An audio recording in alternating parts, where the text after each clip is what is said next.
చెప్పినా కూడా ఎవరూ నమ్మరు. ఒక చిన్న గ్రామంలో ఒక పిల్లవాడు గొర్రెలను కాపాడే పని చేసేవాడు.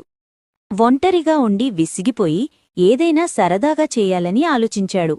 ఒక్కసారిగా పులొచ్చింది పులొచ్చింది అని గట్టిగా అరిచాడు. గ్రామస్థులు భయంతో వెంటనే కర్రలు తీసుకొని అతని దగ్గరకు పరిగెత్తారు.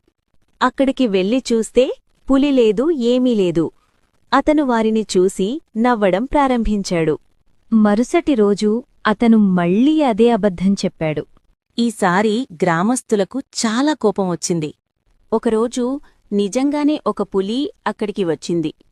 ఈసారి అతను నిజంగా సహాయం కోసం అరిచాడు. కాని మళ్లీ అబద్ధం అనుకొని ఎవ్వరూ రాలేదు. చివరికి అతను తన గొర్రెలను అన్నిటినీ కోల్పోయాడు. అందుకే అబద్ధాలు చెప్పడం వల్ల మనపై ఉన్న నమ్మకం పోతుంది. చివరికి నిజం చెప్పినా కూడా ఎవరూ నమ్మరు.